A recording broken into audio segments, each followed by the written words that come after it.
Merci beaucoup, Zoubir. Merci à toutes et à tous d'être ici. C'est un honneur particulier, je dois dire, de revenir dans cet amphithéâtre, mais non pas à votre place, mais à celle-ci. J'y ai pas été souvent, puisque habituellement, j'opère plutôt au niveau de l'école des mines de Nancy et de l'Institut Jožef Stefan en Slovénie. Et donc, comme Zoubir vient de dire, finalement, mon objet de recherche, c'est finalement de découvrir des nouveaux matériaux. Alors, pourquoi? Alors, pour un intérêt scientifique, parce que quand on est chercheur, on aime découvrir. Mais il y a quand même un enjeu sociétal qui dépasse largement le simple intérêt scientifique. Alors, je vois que dans l'audience, j'imagine qu'il y a des étudiants, donc des personnes avec déjà un certain niveau en physique et en chimie. Je vois certains de mes enseignants et d'autres personnes que je ne connais pas, donc je suis ravi de vous connaître. Donc, c'est une conférence grand public. Donc certaines choses pourront peut-être paraître simples, simplistes. Enfin, n'hésitez pas au moment des questions, si vous voulez prolonger un sujet, n'hésitez pas à me poser question à la fin. Alors, la thématique du jour, c'est faire le lien finalement entre des nouveaux matériaux et les transitions actuelles qui sont la transition énergétique et la transition numérique. Alors ce lien, il est peut-être pas forcément évident, mais avant de l'aborder, je voudrais qu'on se pose d'abord, qu'on ait une petite réflexion au niveau de la transition énergétique en elle-même, de la question de la transformation de l'énergie. Ça va être très très simple, on n'a que 45 minutes, on pourrait en parler 45 heures probablement. Je ne vous tiendrai pas autant de temps. Et ensuite, seulement arriver à l'équation complexe des métaux pour la transition énergétique que vous avez potentiellement entendu, dont vous avez potentiellement entendu parler dans les médias sous le terme de métaux stratégiques ou métaux critiques. Et enfin, aborder quelques pistes de solutions. Là, je m'adresse beaucoup aux étudiants, finalement, que vous aurez à mettre en œuvre. D'accord? Alors déjà, est-ce que la transition énergétique, finalement, on peut déjà se poser la question, a-t-elle démarré? Si on regarde ce graphe, qui est finalement le pourcentage de chaque énergie dans le mix énergétique au cours du temps, on a l'impression, si on regarde bien, qu'aux alentours des années 70, des années 80, il y a un point d'inflexion au niveau, euh, des fossiles, hein, qui sont tout en bas le pétrole, le charbon et le gaz, qui auraient une proportion dans le mix énergétique décroissante. Alors on peut se dire, tiens, ça c'est quelque chose d'encourageant. Est-ce qu'il y a eu une prise de conscience? Alors les premiers articles sur le réchauffement climatique datent de cette époque-là, hein, donc elle aurait été extrêmement rapide, cette prise de conscience. Et finalement, il faut regarder un deuxième graphe. Il faut regarder le graphe en valeur absolue. En valeur absolue, ici, vous avez les mêmes matériaux, les mêmes consommations, mais cette fois-ci en hexajoules. Et là, on voit que non, il n'y a pas vraiment eu de transition énergétique dans les années 70, et il n'y en a d'ailleurs toujours pas. Nous consommons plus de biomasse, nous consommons plus de charbon, plus de pétrole, plus de gaz, plus de tout. D'accord? Parce que finalement, euh, la population augmente, la demande par personne augmente, donc on est vraiment dans une situation relativement compliquée. Alors on voit un point d'inflexion, on voit certes que la proportion de renouvelables, en tout cas d'énergie non carbonée, si j'inclus le nucléaire, augmente, mais on est vraiment qu'au début du défi de la décarbonation.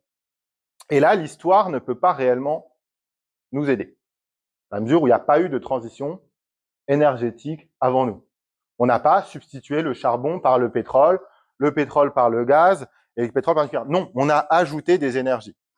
Donc ça nous pose déjà un petit peu l'enjeu en termes de transition énergétique qu'il y a derrière nous. Alors, le problème du pétrole et des fossiles en général, ça vous le savez tous et tous, c'est que, alors peut-être déjà l'avantage des fossiles, c'est que c'est l'énergie qui a la plus grosse densité d'énergie par unité de masse ou par unité de volume. Et c'est pour ça que finalement, on en est devenu dépendant, parce que ça avait énormément d'avantages. Jusque dans les années 70, on s'est rendu compte, ah, tiens, ça émet du CO2. Est-ce que c'est bon? CO2, vous savez, on trouve des vieux articles qui disaient, ben, le CO2, c'est génial. Le CO2, c'est génial, c'est pas toxique, contrairement à d'autres gaz. Ça part dans l'atmosphère et il se passe rien. Génial. Jusqu'au jour, dans les années 70, on s'est rendu compte que quand on passait à l'échelle, quand on commençait à en consommer de manière massive, eh ben, ça allait dérégler le climat. Alors au début, on ne voyait pas grand-chose, ça ne nous gênait pas beaucoup. Aujourd'hui, c'est un peu plus difficile de ne pas s'en rendre compte. D'accord? Et donc, du coup, c'était ça les avantages. Donc aujourd'hui, on a compris que cet avantage, c'était un cadeau quelque part empoisonné, puisqu'il va littéralement empoisonner l'atmosphère. Alors, quel est le problème, si je le pose d'un point de vue de chimiste? D'un point de vue chimiste, vous savez tous, vous l'avez appris, alors moi je l'ai personnellement appris ici en 2006, que toute réaction chimique, finalement, a une enthalpie ou une énergie, si vous voulez, de réaction. Vous voyez, elle est exo ou endothermique. D'accord? Donc là, vous savez tous, vous l'avez appris, enfin, vous l'avez vu, si je brûle quelque chose, si je brûle du carbone, un matériau carboné, que ce soit du gaz, du pétrole, du bois ou quelque chose, le carbone va faire une réaction chimique, va se transformer en CO2 et va émettre de la chaleur. C'est bien cette chaleur qu'on utilise. Mais rien n'est irréversible dans ce monde. Vous savez bien on est capable de retourner, d'inverser chacune des réactions, et donc on est capable également de casser du CO2. C'est possible. On sait faire. On sait faire, mais ça consomme de l'énergie. On est obligé de rembourser l'énergie qui nous avait été donnée précédemment pour du carbone pour former ce CO2. Et en fait, on la rembourse. C'est comme avec, alors je suis enregistré, donc je vais pas dire des bêtises. C'est comme avec les banques, on rembourse toujours un peu plus cher que ce qu'on a emprunté. D'accord? Donc voilà. Donc ça, c'est finalement l'enjeu du CO2. Alors comment ça se passait au niveau des fossiles? Avant de passer sur le renouvelable, je vais faire une dernière slide sur le fossile, mais juste parce que le schéma intellectuel, c'est celui qu'on va garder pour les renouvelables. Il faut comprendre que l'énergie, en fait, on ne parle que de transformation d'énergie. C'est toujours ça le problème. C'est toujours ça toujours ça l'enjeu. Donc, qu'est-ce que c'est déjà un fossile? Une énergie fossile, pas un fossile, pas un caillou. Finalement, il y avait déjà du CO2 dans l'atmosphère il y a des millions d'années. Et sous l'effet de la lumière, principalement des ultraviolets, certains organismes vivants avaient cette capacité d'inverser cette réaction du CO2, de réduire le CO2 et de former finalement du matériau carboné, des arbres, des plantes, d'autres organismes vivants, etc. Donc là, déjà, on a une première transformation d'énergie. On a fait monter le système en énergie chimique. On passe de l'état stable, le CO2, à un état moins stable, carbone plus oxygène, parce que carbone et oxygène s'adorent, ils ne rêvent que de se marier. Et ça, on arrive à les séparer par l'effet de la lumière. C'est la photosynthèse qu'on a appris, je sais pas, à l'école primaire peut-être même. Je regarde mon fils, il a appris ça. Voilà. Donc on a fait monter le système en énergie chimique. Pour former un fossile, il faut que cette source de carbone, finalement, elle va être piégée dans les couches sédimentaires, on va monter la pression, on va mettre la température, on va attendre un peu, tout ça va se concentrer sous forme de molécules carbonées. Alors on va avoir des alcanes, par exemple, on va avoir d'autres molécules organiques qui vont se stocker, qui vont former le pétrole, le gaz, le charbon. Donc cette énergie chimique, elle est stockée dans les couches sédimentaires. Et nous, alors on n'a pas découvert le pétrole au 19e siècle, mais c'est quand même vers la fin du 19e siècle qu'on s'y est beaucoup intéressé parce qu'on a fait une autre découverte, à la fin du 18e, qui était la machine à vapeur. D'un coup, on s'est dit, tiens, si on a de la chaleur, si on a de l'énergie thermique, on est capable de faire de l'énergie cinétique. En d'autres termes, du mouvement. C'est la machine à vapeur, c'est ensuite le moteur à explosion. Et donc, on s'est dit, tiens, quelle est notre source d'énergie thermique possible? Eh bien, c'est cette fameuse source d'énergie chimique, c'est le pétrole. Finalement, si je le prends, ce que la photosynthèse avait fait, je peux le défaire et cette fois-ci récupérer de la chaleur.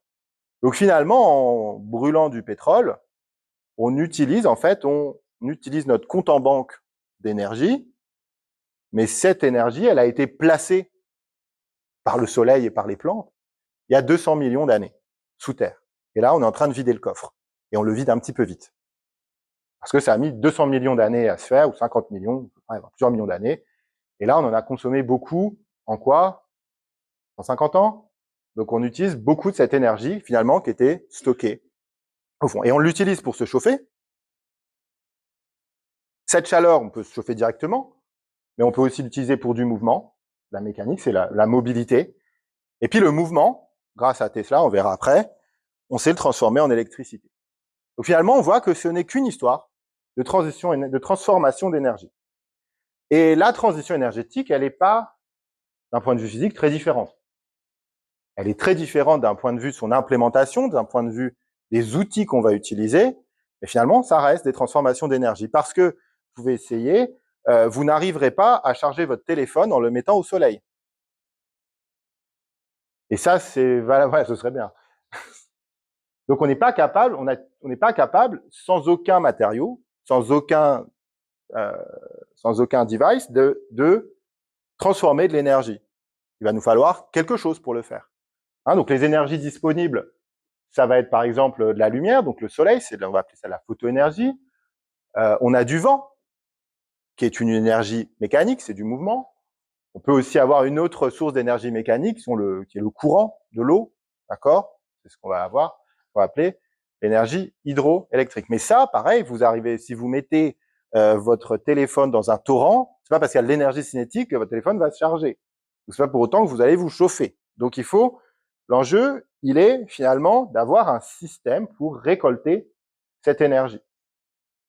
Donc ça va être un panneau solaire, par exemple, pour le soleil, ça va être une éolienne pour le vent, ça va être un barrage pour l'hydroélectricité. Ensuite, cette énergie, il va falloir la transporter et il va falloir la stocker. Donc c'est pour ça qu'on va avoir les batteries ou l'hydrogène. Pour ensuite, finalement, faire la même chose que ce qu'on faisait avec le pétrole, à savoir la retransformer dans une forme d'énergie qui nous est utile. Si on veut se chauffer, ça ne nous intéresse pas forcément d'avoir de l'énergie cinétique, on va avoir de l'énergie thermique. Mais on sait faire toutes ces transformations-là.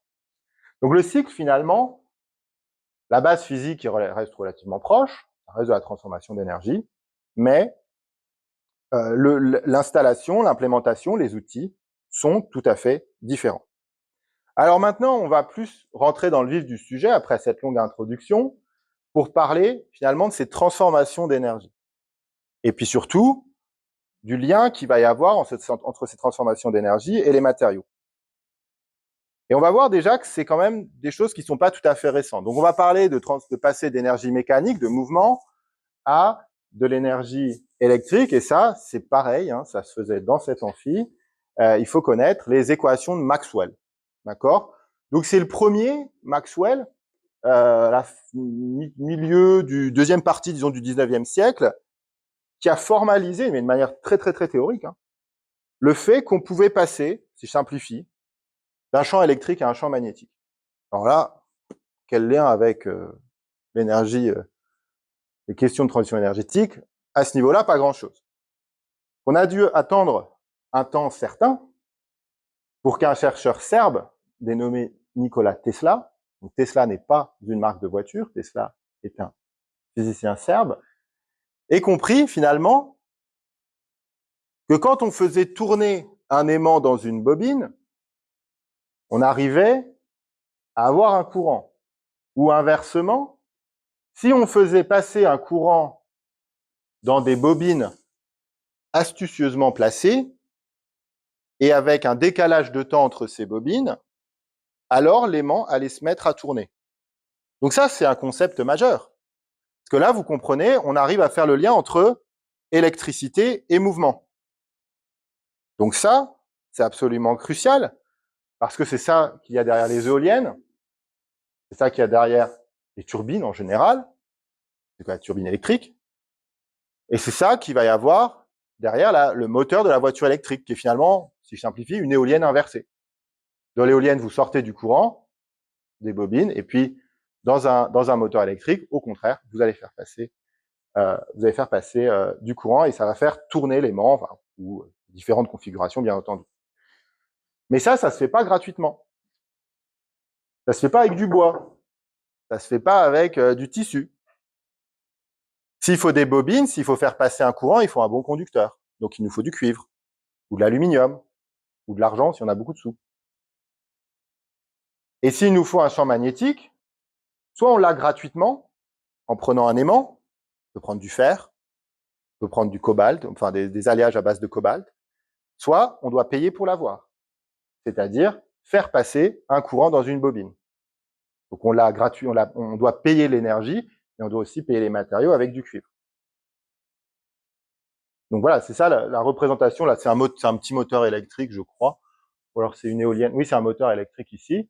Donc vous voyez, on va avoir besoin dans les bobines de matériaux conducteurs, cuivre, aluminium, et des matériaux magnétiques. Donc d'abord le fer, hein, c'est celui que vous aviez sur vos aimants de frigo. Ensuite, on a réussi à faire des alliages qui avaient des meilleures propriétés magnétiques. Donc on a l'alnico, donc aluminium, nickel, cobalt.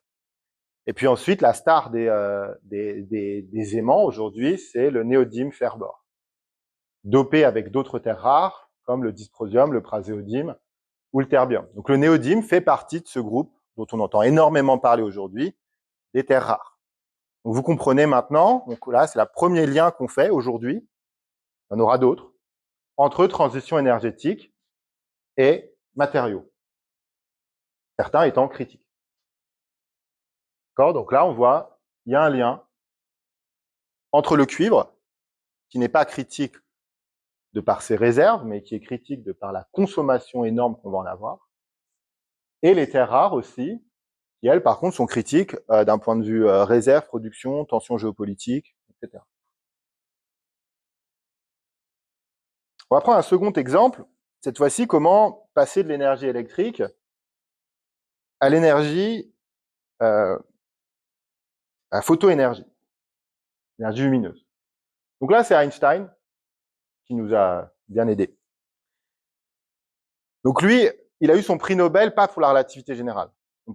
Souvent, on pense qu'il l'a eu pour ses travaux de recherche sur les aspects, sur les recherches cosmologiques, mais pas du tout. Il l'a eu sur la compréhension de l'effet photoélectrique. Il a compris, finalement, si je simplifie, qu'on peut passer, finalement, d'un photon à un électron. Alors, pour celles et ceux qui ne sont pas scientifiques, un grain de lumière à un grain d'électricité, et vice-versa. Alors ça, c'est quelque chose qui est absolument une révolution dans le domaine de toutes les technologies. Et aujourd'hui, si on fait de la science des matériaux au niveau dans lequel on peut le faire, et je fais le cours de caractérisation, donc je peux en parler, tout vient de cette découverte-là. D'accord ? Si on comprend le fait qu'il y a une dualité onde-corpuscule, ça c'est de Broglie, mais aussi le fait qu'on peut passer d'électrons à photons et qu'on peut analyser la matière grâce à cela. Mais on peut faire plein de choses grâce à ce concept physique. Et ceux qui l'ont vraiment mis en pratique, alors c'était avant la Deuxième Guerre mondiale, ça s'est fait de manière parallèle aux États-Unis et en URSS. On a compris que si on mettait deux matériaux très spécifiques, des semi-conducteurs, si on en mettait deux, l'un sur l'autre, deux semi-conducteurs légèrement différents l'un par rapport à l'autre, et ben si un photon arrivait, si de la lumière arrivait, on était capable de faire déplacer les électrons d'un côté, et donc de générer ce qu'on appelle un courant électrique. Le courant électrique, ce n'est rien d'autre qu'un flux d'électrons. Donc là, c'est pareil, on ne fait pas un panneau solaire avec du fer, parce que le fer, c'est un métal. On ne fait pas de panneaux solaires en céramique, en porcelaine, parce que ce sont des isolants. Il va nous falloir des matériaux très spécifiques qui s'appellent les semi-conducteurs. Et comme je vous ai dit aussi, tout est réversible en physique.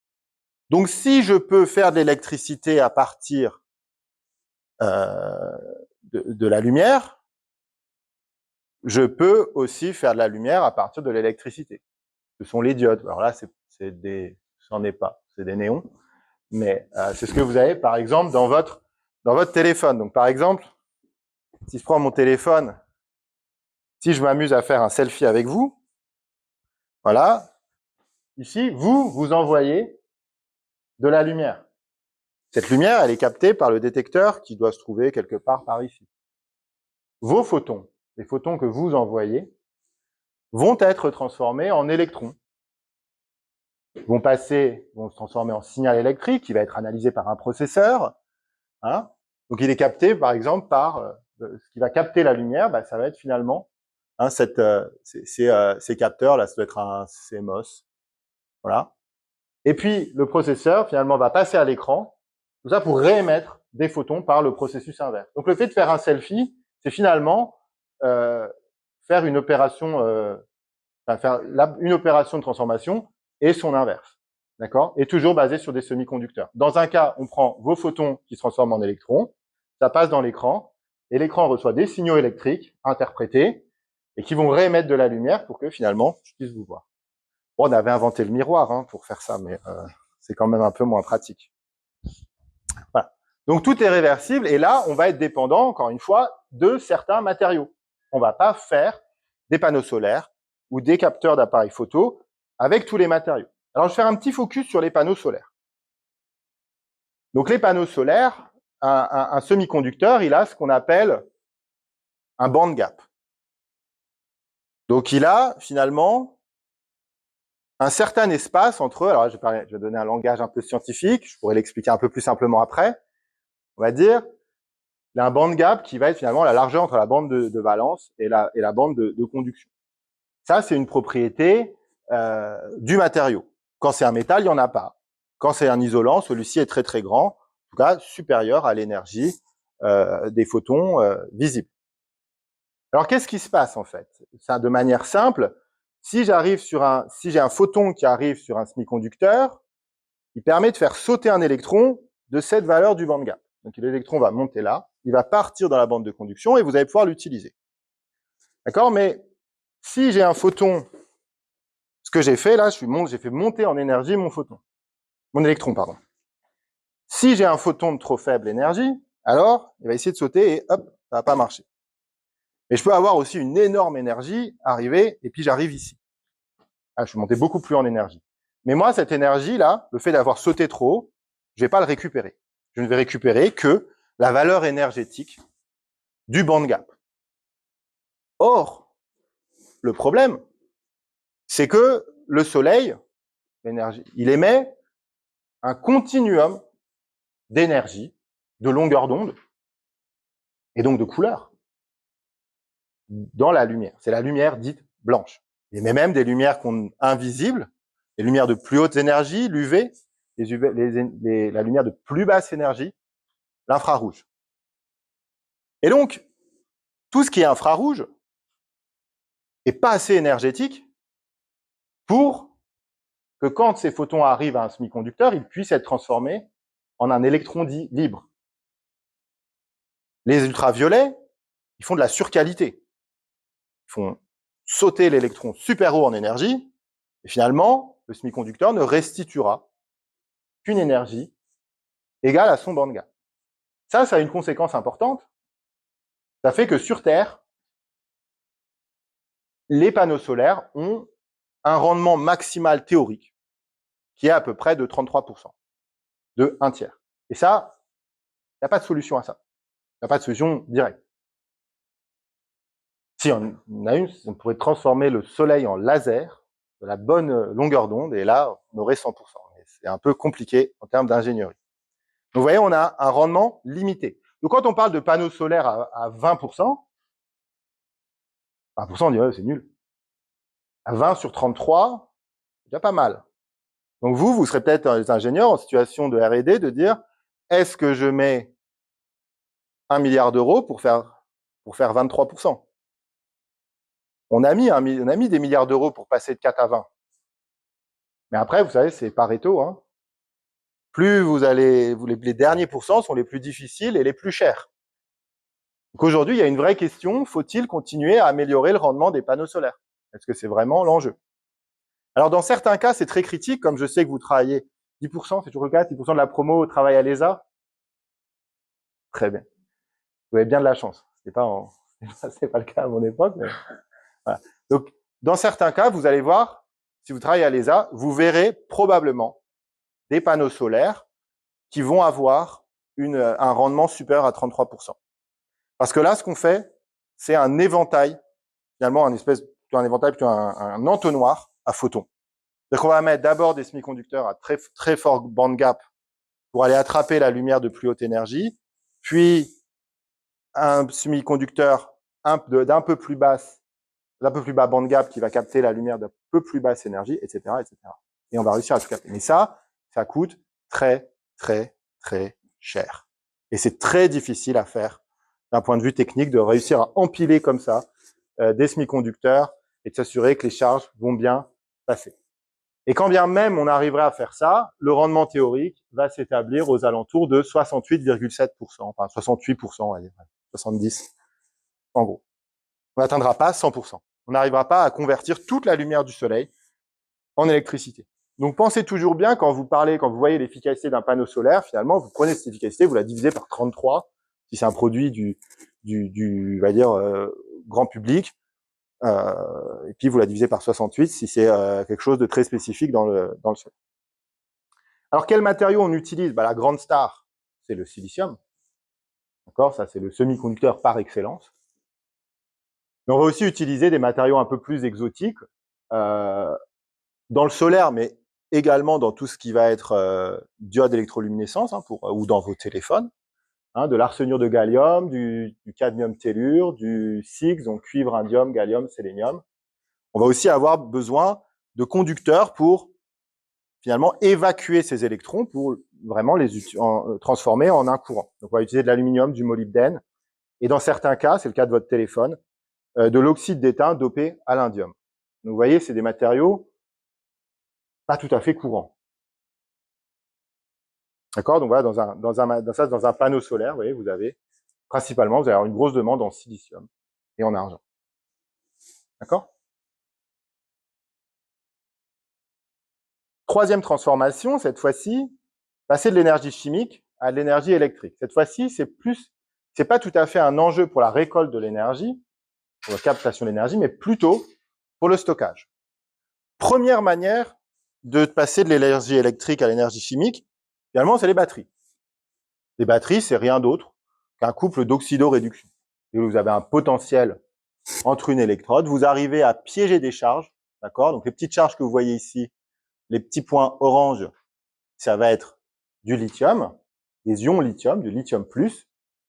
Eux, ils vont aimer s'intercaler entre deux matériaux qui vont avoir un potentiel chimique différent.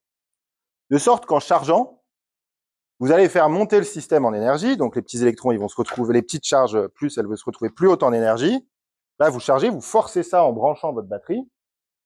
Et puis, au moment où vous l'utilisez, les charges vont redescendre. Alors, elles ne redescendent pas mécaniquement, elles redescendent en potentiel chimique. Et ce flux d'ions, il va avoir un autre flux en parallèle. C'est un flux d'électrons. C'est ce qu'on appelle du courant électrique.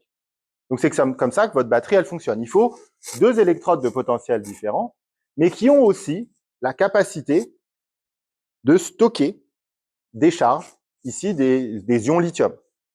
On parle aussi d'ions sodium, peut-être, qui va arriver. Mais il faut réussir à stocker en intercalation des ions positifs.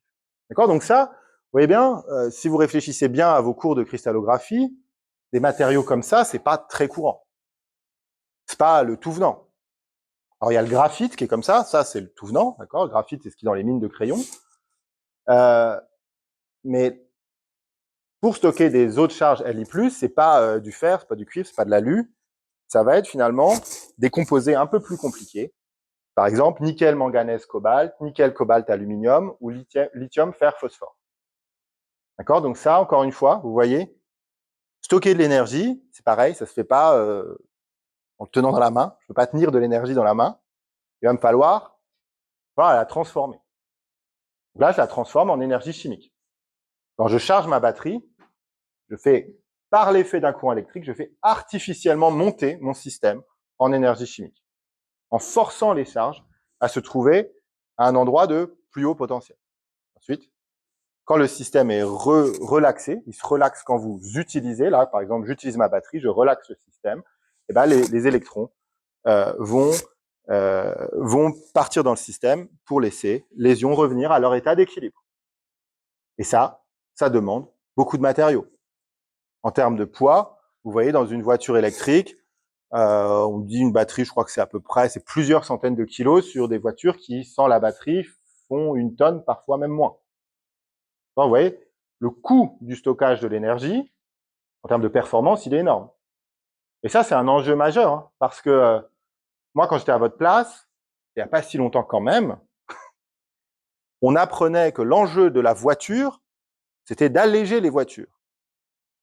Et il y avait des programmes de recherche absolument faramineux pour développer des alliages plus légers, pour aller gagner quelques pourcents de densité, pour pouvoir en mettre moins, pour être plus performant. Et on disait à l'époque qu'il allait avoir un design chirurgical des alliages, en disant on va faire un alliage pour une application. Et l'alliage parfait pour ça. On a totalement changé. Les grands sidérurgistes ont arrêté de développer des nouveaux alliages. Ils essayent au contraire de les simplifier. Et s'ils en développent des nouveaux, c'est pour qu'ils soient capables de répondre à un maximum de demandes. C'est totalement une philosophie. Il y a eu un changement cardinal en 15 ans. Mais vraiment à 180 degrés. Et tout ça, pourquoi? À cause de la batterie. Parce que finalement, vous êtes ingénieur, vous êtes vous êtes top manager. Est-ce que vous allez mettre 1 milliard d'euros en recherche pour aller faire gagner 50 kilos à votre voiture si vous passez à l'électrique et qu'elle va prendre 500 kilos? Peut-être pas. Donc vous voyez, en fait, il y a eu un effet papillon ici. L'apparition de la voiture électrique a totalement changé la philosophie de la recherche en sciences des matériaux aujourd'hui. Et ça s'est passé à une vitesse absolument faramineuse. Et il y a eu des décisions vraiment drastiques qui ont été prises par les sidérurgistes dans ce domaine-là. Alors, il y a une autre manière de stocker de l'énergie qui est très intéressante, c'est l'hydrogène. Donc, vous savez, l'hydrogène n'est pas une énergie en elle-même, hein, c'est pas une source d'énergie, c'est un vecteur énergétique. C'est un moyen de stocker, transporter de l'énergie. Pourquoi? C'est la même question que le CO2. Tout comme le carbone et l'oxygène s'adorent, l'hydrogène et l'oxygène s'adorent également. Donc sur Terre, vous avez de l'oxygène, vous avez de l'hydrogène, en général, ils vont former de l'eau. Et c'est ultra stable. Ce qui est plutôt bien pour notre corps, étant donné qu'on est principalement fait d'eau. Si ça se mettait à bouillir ou à générer du H2, on serait pas trop bien. Donc là, l'enjeu de faire de l'hydrogène, c'est finalement pareil, de faire la réaction inverse. Donc de faire artificiellement monter le système en énergie, c'est-à-dire de casser la liaison entre l'hydrogène et l'oxygène pour former deux molécules, le dioxygène et le dihydrogène. Donc là, je vais avoir un système qui est plus haut en énergie. Et d'ailleurs, la preuve, c'est que si vous essayez de mettre une étincelle à côté de l'hydrogène, ça va redonner son énergie thermique, une explosion, et vous allez vous retrouver avec de l'eau. Non, mais c'est pas une énergie verte. D'accord? On peut pas dire, alors, sauf maintenant qu'on arrive à en extraire, mais sinon, c'est pas une énergie verte. L'hydrogène, il s'est pas formé par l'opération du Saint-Esprit. On l'a forcé la fabrication de cet hydrogène. Pareil, si vous faites de l'hydrogène à partir du charbon, pas beaucoup d'intérêt. Finalement, on va aller peut-être mieux brûler le charbon. Si c'est pour vous chauffer, vous allez peut-être mieux brûler le charbon. Vous aurez moins de pertes. Par contre, là où c'est intéressant, et là où est le vrai enjeu de l'hydrogène, c'est que l'hydrogène, il peut être utilisé en parallèle d'énergie renouvelable. Vous pouvez utiliser de l'énergie dite verte, dans du solaire, des éoliennes, et l'utiliser pour fabriquer de l'hydrogène qui, lui, peut être stocké. Alors que les énergies renouvelables, le procès qu'on leur fait souvent, c'est d'être dites intermittentes. L'exemple classique, c'est le panneau solaire fonctionne quand il y a du soleil, mais quand il y a du soleil, vous n'avez pas besoin de beaucoup d'éclairage. Donc, il faut bien stocker ça quelque part. Donc, vous avez l'option batterie, ça en est une, mais la densité d'énergie par unité de masse est relativement faible par rapport à du fossile, par exemple. Ou vous avez de l'hydrogène. L'hydrogène qui peut être transporté dans des bonbonnes, dans des pipelines, alors avec plein de problèmes matériaux qui se posent derrière, mais il peut être utilisé comme ça. C'est d'ailleurs le choix stratégique que fait aujourd'hui un pays comme le Chili. Et c'est pas du tout un hasard. Alors, je vous demande un peu de faire de géographie. Vous visualisez le Chili, un pays tout fin, qui fait 4500 km nord-sud, avec le plus gros pôle d'énergie solaire au nord, qui est le désert d'Atacama, et un des plus gros pôles d'énergie éolienne au sud, qui est la Patagonie. Si vous suivez le vent des globes, vous savez que quand vous passez le Cap Horn, ça va secouer. Donc il y a des vents absolument faramineux. Donc il y a une source d'énergie éolienne au sud, solaire au nord, qui est absolument énorme. Et 50% du PIB au milieu. Donc là, si vous commencez à faire des lignes électriques pour aller mettre dans des batteries, vous dites, il va peut-être y avoir de la perte. Il y a un vrai calcul d'optimisation qui a été fait et qui était de se dire, on ferait mieux de faire de l'hydrogène, de transporter dans les pipelines existants, et puis de toute façon, ce qu'on aura en trop, on le vendra aux Européens. Si on a de l'hydrogène en trop, on l'enverra par tanker en Europe, qui, elle, n'a pas autant de soleil, n'a pas autant d'éoliennes, et puis a surtout une énorme consommation par rapport à la superficie disponible. Donc vous voyez, c'est ce que le choix qu'ont fait les Chiliens. Ça a été vraiment là, aujourd'hui, ils investissent absolument massivement dans l'hydrogène, parce que l'hydrogène leur permet de stocker, de faire de l'hydrogène vert, donc vendable à plein de pays qui adoptent une transition énergétique, et surtout qui répondent à leurs demandes. Et donc en fait, cet hydrogène, qu'est-ce qu'ils vont en faire? Rien d'autre que faire la réaction inverse. Donc soit ils vont faire la réaction inverse en brûlant, mais c'est en général pas ce qu'on fait, soit en faisant la réaction inverse chimique, où on peut récupérer de l'électricité. On peut faire de l'hydrogène avec de l'eau, avec de l'électricité, on peut faire de l'électricité avec de l'hydrogène et on va reformer de l'eau. Donc en fait, finalement, il y a des gens qui sont opposés à toutes ces choses-là en disant ah, c'est nul parce que finalement on ne fait que inverser, on va avoir plein de pertes. Oui, il y a plein de pertes. Il y a toujours plein de pertes d'énergie. La question, c'est de se dire les énergies renouvelables ont un réel problème, et ça, c'est pas être climato-sceptique que de dire ça, c'est qu'elles sont intermittentes, c'est un fait. Donc ça, c'est une solution pour s'affranchir de cette intermittence. Et oui, elle a un coût. Elle a un coût financier, mais elle a surtout un coût aussi énergétique. On va perdre du rendement à chaque étape. Ça, c'est un principe de procédé classique. Plus on met d'étapes, plus on a de perte de rendement. D'accord? Mais pour faire ce qui est important, pour faire inverser cette réaction et que ce soit à peu près rentable, il va nous falloir ce qu'on appelle des catalyseurs. C'est-à-dire qu'au lieu d'avoir une énorme barrière énergétique à passer, donc devoir amener beaucoup d'énergie pour activer cette réaction, en fait, on va avoir plein de réactions intermédiaires qui sont permises par un métal en général, ce qu'on appelle un catalyseur. Et ce qui va faire que c'est un peu plus facile ça coûte moins en énergie de faire la réaction. Voilà, c'est l'exemple que je donne. Si vous êtes à Chamonix, que vous voulez aller en Italie, vous pouvez aller tout droit par le Mont Blanc, vous allez être un peu fatigué. Et puis sinon, vous passez par le col de Balme, c'est un peu moins haut, c'est un peu plus long, mais vous allez moins vous épuiser. D'accord? Donc ça, c'est pareil en chimie.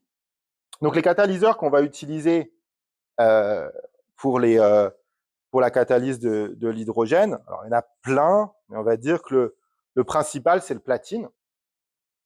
Donc qui dit platine dit cher, mais aussi plein d'autres problèmes dont on va parler. Donc on a aussi les platinoïdes, donc ses voisins, l'iridium, l'osmium, le ruthénium, le rhodium, le palladium. Et puis on essaye de travailler sur d'autres catalyseurs alternatifs. Donc à ce moment, c'est pas la fin, la conclusion intermédiaire, je suis beaucoup trop lent. J'espère que vous n'avez pas trop faim. À ce moment-là de la présentation, vous comprenez finalement que le passage aux énergies renouvelables va nous permettre d'être moins dépendants d'une ressource non renouvelable que sont les fossiles, mais va également créer une autre dépendance, celle aux métaux, qui ne sont pas renouvelables non plus. Alors qu'est-ce que ça pose comme problème? Numéro 1, la disponibilité. Numéro 2, l'environnement. Principe d'Hippocrate, avant tout ne pas nuire, c'est quand même quelque chose qu'on doit aussi avoir nous en tant qu'ingénieurs. Est-ce que réellement la solution qu'on fait est mieux que celle d'avant? On peut ne pas être content de celle d'avant, mais c'est pas parce qu'une technologie est étiquetée verte qu'elle va toujours l'être. C'est le cas de la voiture électrique. La voiture électrique n'est pas verte dans tous les pays. Elle est peut-être verte en France, elle n'est pas forcément verte en Pologne, parce que la Pologne émet 12 fois plus de CO2 par unité d'énergie électrique. Voilà, tout simplement pour ça. Pas d'idéologie derrière ça, juste des chiffres.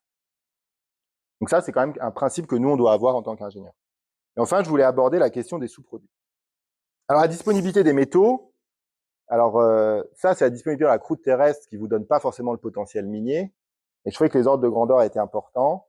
Il y a à peu près un facteur 10 puissance 12, donc 1000 milliards, entre le métal le plus abondant dans la croûte terrestre, qui est le silicium. Alors, il est le plus abondant en tant qu'atome, hein. Pas du silicium pur, hein, c'est de la silice souvent. Hein. Et l'iridium, qui est produit à hauteur de 7 tonnes par an. Alors, le moins produit, c'est l'osmium. Il est légèrement plus abondant. L'osmium, c'est 500 kg par an, pour toute la Terre. Pour donner un ordre de grandeur, la production mondiale d'osmium, elle tient sur cette table. Production mondiale d'iridium, elle va faire 1/3 de mètre cube. C'est 20 la densité d'iridium. Le platine fera 10 mètres cubes. Donc, on pourrait mettre la production mondiale de platine là, ici. Ça ferait beaucoup d'argent, mais on pourrait la rentrer ici. Non, inversement, l'acier, c'est 2 milliards de tonnes. Vous voyez, les ordres de grandeur sont absolument énormes quand on parle de disponibilité. Et de manière intéressante, vous voyez que les terres rares sont loin d'être les plus rares. Certaines terres rares sont à peu près aussi abondantes que le cuivre. Elles sont juste très difficiles à extraire. C'est la limite de ce schéma-là. On ne va que regarder l'abondance à l'échelle atomique dans la croûte terrestre, mais qui ne va pas prendre en considération tous les processus miniers qu'il y a derrière.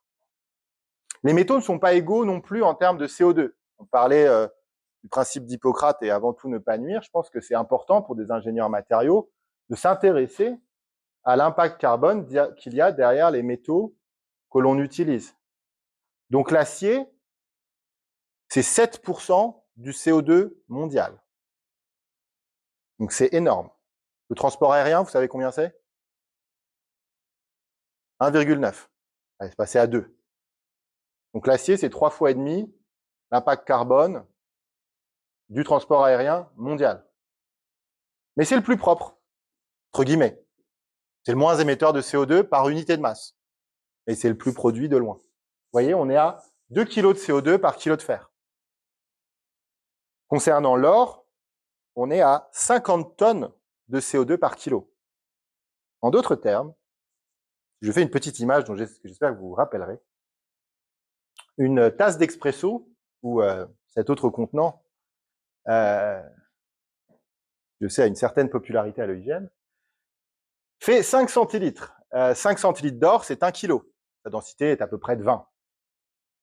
Et bien, extraire ça va émettre 50 tonnes de CO2. Et comme vous êtes des voyageurs, les EIGM, pour vous donner un ordre de grandeur, ce kilo d'or va émettre l'équivalent de 500 000 km en avion.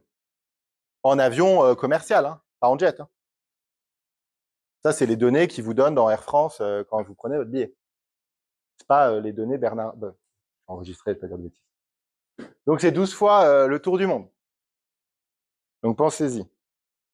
Voilà, et pourquoi? Parce qu'en fait, extraire de l'or, extraire une bouteille d'eau d'or, entre 0,5 et 2 litres selon la concentration, en fait, c'est comme si c'était diluer cet or dans le volume d'une piscine olympique.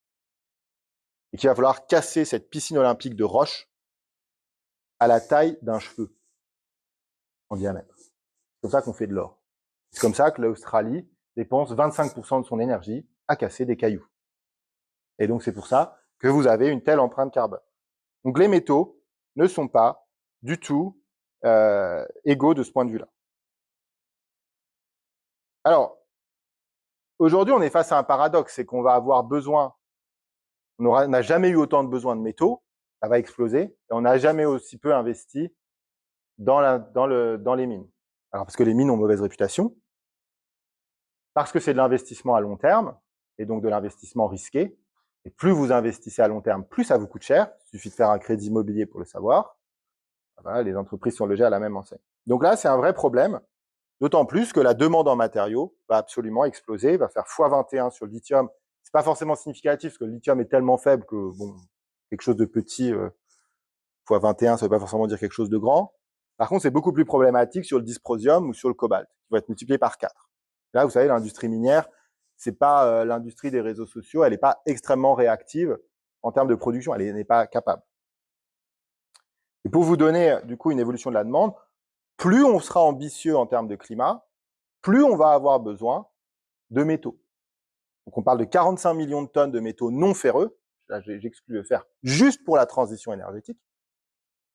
Et si on veut être plus ambitieux sur le climat, on passe à 75 millions de tonnes, juste pour la transition énergétique, en excluant tout ce qui est acier. Et tout va augmenter. Et ça va poser des réels enjeux de géopolitique. Alors je vais peut-être aller très très vite là-dessus. Mais aujourd'hui, on parle d'un monopole chinois. Alors qu'il n'y a pas que le monopole chinois sur les métaux. Mais en fait, c'est une stratégie. C'est une stratégie qui a été pensée à la suite de la guerre du Vietnam. Donc c'est une histoire longue. À la suite de la guerre du Vietnam, les États-Unis ont été très affaiblis. Ils se sont dit, ça nous plaît pas trop que les Soviétiques et les Chinois s'entendent. On va aller dealer avec la Chine. On va donner un siège à l'OMC à la Chine. Et la Chine avait énormément besoin de capitaux, parce que suite à la révolution culturelle, le pays était quand même dans un très très très mauvais état. Donc il y a eu une entente.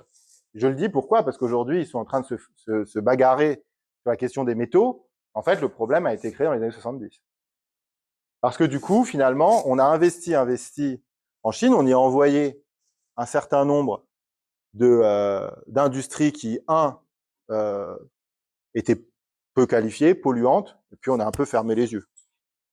Et aujourd'hui, c'est en train de faire un retour de flamme, parce que déjà, d'une part, je tiens à dire quelque chose, il faut vraiment, je le dis aux étudiants de l'école des mines très franchement, et je vous le dis de la même manière, il faut absolument se sortir de la tête l'idée qu'on envoie en Asie que les produits qui sont faits, qui ne nécessitent pas beaucoup de savoir-faire.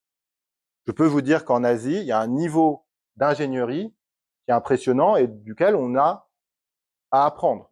Ça, c'est fini le temps où on disait on envoie juste la main-d'œuvre est pas chère et puis c'est quelque chose de pas trop compliqué à faire. Ça, c'est fini. Ça, c'est fini depuis 20 ans. Aujourd'hui, ils ont vraiment une connaissance en Asie. C'est pas que la Chine, hein, c'est aussi en Corée, c'est aussi en Indonésie.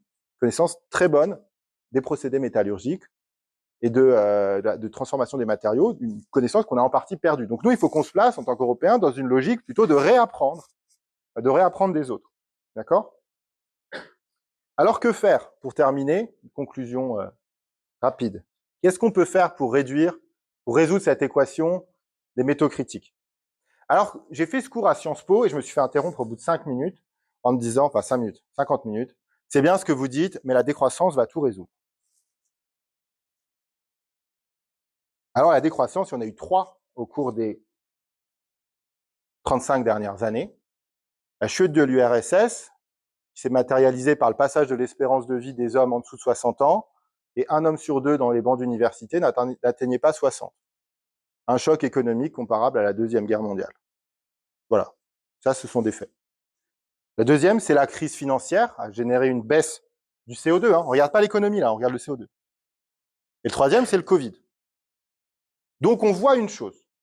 Première chose, c'est que tourner le bouton de la croissance, ça marche en termes de CO2, mécaniquement. D'accord? Ça, c'est un fait qu'on ne peut pas nier. Vous faites chuter le PIB, vous faites chuter le CO2. C'est vrai. Maintenant, les 3 exemples qu'on a ici, qui n'ont pas, ils sont peut-être pas exhaustifs, hein, ils sont quand même relativement mal passés. Comme j'ai dit, la chute de l'URSS, c'était pas super cool pour les gens qui l'ont vécu. Alors, certes, il y a eu la liberté, etc., mais il y a eu aussi des ravages sociaux extrêmement importants. Je suis pas du tout nostalgique de l'URSS, attention. Je dis juste, il y a eu des gens qui sont morts, beaucoup. Pareil à la crise de 2008. Des gens ont perdu leur maison. Alors le CO2 a baissé. Et puis le Covid, on n'a pas trop aimé. Enfin, personnellement, moi, j'ai pas aimé. Je sais pas vous. Et vous voyez, si on voulait continuer, vous voyez, il y a eu une chute assez forte pendant le Covid, 5%, donc c'était bien en termes de CO2. En fait, si on voulait utiliser que ce levier, tous les ans, il faudrait en faire plus. C'est pas juste se dire, ah bah oui, on ne sort plus, on fait plus rien, on voyage plus. Et puis, juste si on reste là, oui, si on reste comme ça, on va rester constant. Il faudrait en faire plus. Donc, on voit que ce levier, il a une certaine efficacité, mais si vous le manipulez de manière abrupte et sans considération sociale, ça va être compliqué. Vous générez le climato-scepticisme, en fait. Après, les gens disent, on n'a rien à faire de l'environnement, finalement. Et vous voyez que ça, là, on a perdu sur toute la ligne quand on en arrive là. Et vous voyez que ce discours-là, dans le monde, il est plutôt en train de monter qu'en train de baisser. Donc vous voyez, c'est un danger auquel on doit faire attention. Mais finalement, c'est peut-être pas la notion de la décroissance qui est importante, c'est plutôt la notion de décorréler notre économie de la consommation des ressources naturelles. Et là, il y a une réelle, là, on peut faire quelque chose.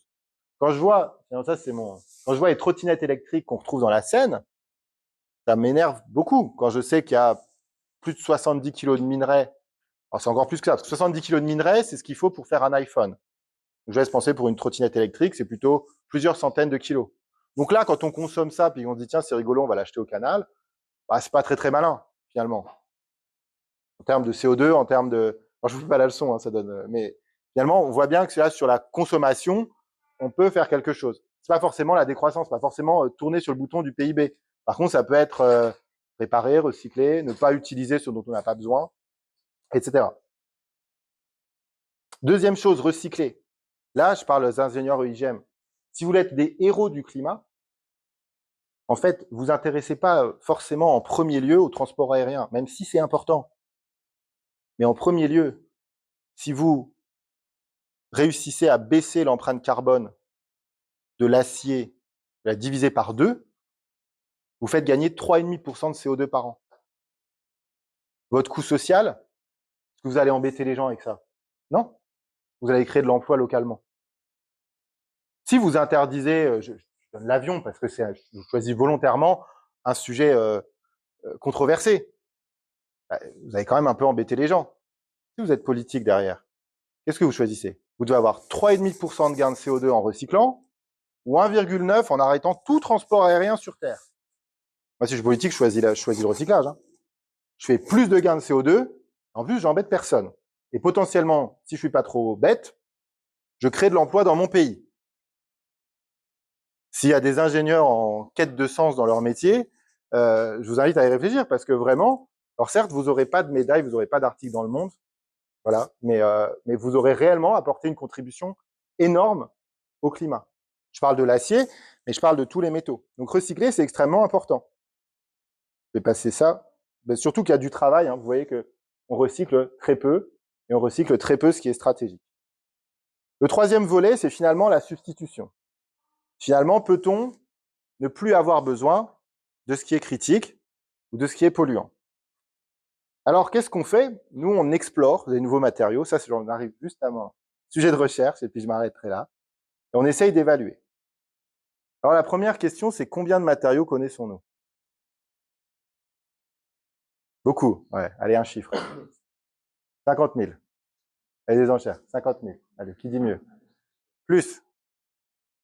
150 000. J'ai à droite 150 000. Quelqu'un renchérit?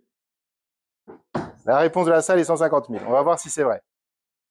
Alors là, c'est une version avancée de ChatGPT qui s'amuse à lire tous les articles et qui est capable de sortir les propriétés physiques. On a parlé de semi-conducteurs. Donc là, c'est pas ChatGPT, c'est un autre, mais ça se rappelle les Large Language Models.